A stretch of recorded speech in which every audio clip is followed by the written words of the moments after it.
Hello students, हम लोगों ने व्यायाम सर्वदा पथ्य इसके पहले पार्ट में कुछ श्लोक पढ़े और कुछ थोड़े रह गए थे। वह मैं इस वीडियो में बनाकर एक्सप्लेन करके भेज रही हूँ। वे कुछ इस प्रकार हैं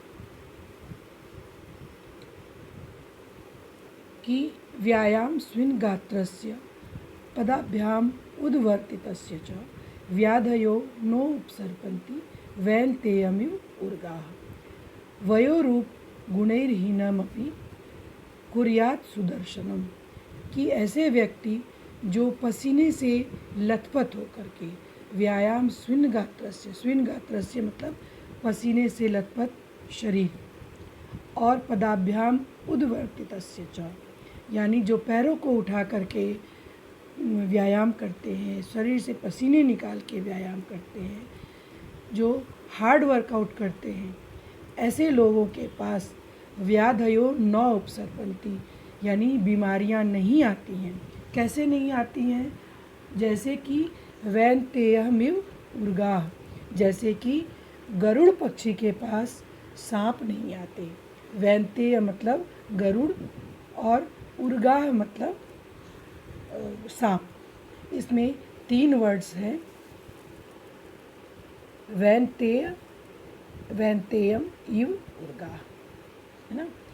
और ऐसे लोग वयोरूप गुणैर्हीनमपि, ऐसे लोग यदि ज़्यादा एजेड भी हों और देखने में अच्छे नहीं भी हों, यानी काले हों या सुंदर नहीं हों, और कोई गुण भी नहीं हो, गुणे हीन अपि, गुण से भी हीन हो, गुणों से भी कमज़ोर हो, तो भी व्यायाम एक्सरसाइज उसको कुर्यात सुदर्शनम, उसको एकदम अच्छी पर्सनालिटी वाला बना देता है। उसके बाद नेक्स्ट श्लोक में है कि व्यायामं कुर्वतो नित्यं विरुद्धम अपि भोजनम विदग्धम अद्विदग्धम व निर्दोषम परिपच्यते। कि व्यायाम करते रहने से नित्यम हमेशा व्यायाम करते रहने से विरुद्धम अपि भोजनम, ऐसा भोजन जो हमारे लिए विरुद्ध है, हमारे स्वास्थ्य के लिए के अगेंस्ट है, वह भोजन, और विदग्धम अविदग्धम हुआ, कच्चा है या पक्का है या जैसा भी है, ऐसा भोजन भी निर्दोषम परिपच्यते, बिना किसी दोष के पच जाता है, यानी हमें नुकसान नहीं पहुंचाते हुए ऐसा भोजन भी हमें पच जाता है। अब नेक्स्ट कि व्यायामो ही सदा पथ्यो बलिनाम स्निग्ध भोजिनाम स च शीते वसंते च तेषां पथ्यतमः स्मृता। कि व्यायाम सदा ही लाभकारी है, किसके लिए? बली नाम और स्निग्ध भोजी नाम के लिए, यानी जो ताकतवर लोग हैं, पहलवान टाइप लोग होते हैं वो, और जो ऑयली फूड खाने वाले होते हैं, क्रीमी भोजन करने वाले होते हैं, उनको हम लोग स्निग्ध भोजी कहते हैं।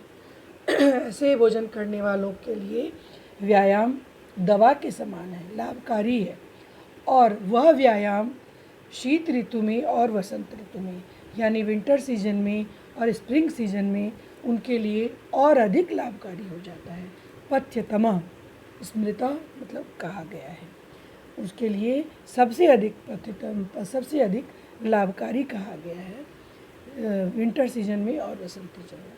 क्योंकि विंटर में हम लोग ज़्यादा फूडी हो जाते हैं, ज़्यादा ऑयली फूड खाते हैं, और वसंत ऋतु में जब विंटर सीजन ख़त्म होता है और समर सीजन शुरू होने वाला होता है, उस समय भी हमारे बॉडी पार्ट्स को व्यायाम की सख्त ज़रूरत होती है, मजबूती की ज़्यादा ज़रूरत होती है। इसीलिए उस समय अगर हम व्यायाम करते हैं तो हमारे शरीर को बहुत लाभ होता है। अब आगे, सर्वेषु ऋतुषु अहरः पुंभी आत्महितैषिभिः बलस्यार्धेन कर्तव्यो व्यायामो अंत्यतः अमृतः। कि सभी ऋतुओं में, इसमें 3 वर्ड्स हैं, सर्वेषु ऋतुषु अहरः, सभी ऋतुओं में, अहरः मतलब प्रतिदिन, रोज, पुंभी मतलब मनुष्यों के द्वारा, आत्महितैषी भी मतलब अपना भला भला चाहने वाले। तो ऐसे मनुष्य जो अपना भला चाहते हैं, जो अपने स्वास्थ्य का ख्याल रखना चाहते हैं, उनको सभी ऋतुओं में रोज कम से कम बलस्य अर्धेन कर्तव्यो व्यायाम, कि अपनी जितनी ताकत है उसकी आधी ताकत लगा करके भी व्यायाम हमेशा करते रहना चाहिए। अन्यथा नवर्ना हन्त्यता, नहीं तो बहुत नुकसान हो जाता है, नहीं तो उससे उनको उनके स्वास्थ्य को बहुत नुकसान पहुंचता है। तो यानी कहने का ये मतलब हुआ कि आप पूरे साल व्यायाम करते हो, लेकिन कभी अगर किसी ऋतु में आपका व्यायाम नहीं करने का मन हो, ऐसे समय में भी आपको कम से कम आधे बल से भी व्यायाम करते रहना चाहिए, छोड़ना नहीं चाहिए। अब आधे बल से का क्या मतलब हुआ, वह नेक्स्ट श्लोक में समझाया गया है। हृदय स्थान स्थितो वायुर्यदा वक्त्रम प्रपद्यते व्यायामं कुरुतो जनोस्तद बलार्धस्य लक्षणम, कि आधे बल का लक्षण यह है कि व्यायाम करते समय प्राणी के, मनुष्य के हृदय के स्थान में स्थित वायु मुख तक आ जाए। यानी जो हमारे हृदय के स्थान में वायु, वात, भारीपन जो होता है, वह अगर निकल के हमारे मुख तक आ जाए, वह अगर रिलीज हो जाए, हमारा हृदय का स्थान हल्का हो जाए व्यायाम करते करते, तब हमें समझना चाहिए कि हमने अपने आधे बल से व्यायाम किया है। यही आधे बल का लक्षण है।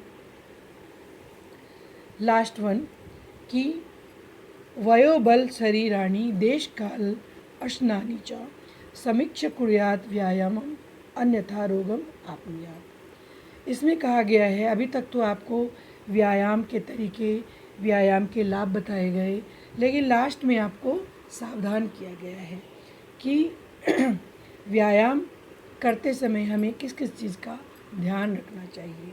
सबसे पहला ध्यान हमें अपनी उम्र का रखना चाहिए, वह कि हमारी उम्र क्या है। ऐसा नहीं कि आप एजेड हो, 50, 60, 70 साल के हो और टीनेज की तरह एकदम वर्कआउट करने लग गए, तो वो व्यायाम आपके लिए बहुत हानिकारक हो सकता है ना। तो अपनी उम्र देखनी चाहिए। बल शरीराणि, अपने शरीर का बल देखना चाहिए कि आप कितना व्यायाम करने के लायक ताकत है आपके अंदर। और तीसरी चीज़, देश काल अश्नानि, देश मतलब जगह, हर जगह व्यायाम चालू नहीं कर देना चाहिए। काला मतलब समय, समय भी उचित समय पर व्यायाम करना चाहिए, है ना। और ऐसा नहीं कि कभी भी आधी रात में उठ के व्यायाम करना चालू कर दिया, दोपहर में कर। सुबह में कहा गया है कि सुबह उठ करके हमें व्यायाम करना चाहिए। कुछ खाने के 2 घंटे 3 घंटे के बाद व्यायाम करना चाहिए, तुरंत ही व्यायाम करना चाहिए। इन सब चीज़ों का ध्यान रखना चाहिए। और अश्नानि मतलब भोजन, व्यायाम करने वाले को अपने भोजन का भी ध्यान रखना चाहिए कि जैसे जो बहुत अधिक हार्ड एक्सरसाइज करते हैं, वर्कआउट करते हैं, उनको भोजन का भी उतना ही ज़रूरत होता है, उनको भोजन की भी उतनी ही ज़रूरत होती है, यानी उतनी प्रोटीन और अच्छे खाने की ज़रूरत होती है। तो आप जैसा व्यायाम करते हो उस हिसाब का आपका भोजन भी होना चाहिए। व्यायाम करने से पहले अपनी उम्र देखिए, अपना बल देखिए, अपना शरीर देखिए, स्थान देखिए और अपना भोजन देखिए, और इन सब को समीक्ष कुर्यात व्यायामम, इन सब पर विचार करके ही व्यायाम करना चाहिए। अन्यथा रोगम आपनुयात्, वरना रोग हमें प्राप्त हो जाता है, वरना हम व्यायाम से लाभ होने की बजाय हम बल्कि उल्टा रोगी हो जाते हैं। यह था आपका चैप्टर व्यायामः सर्वदा पथ्यात्। Thank you.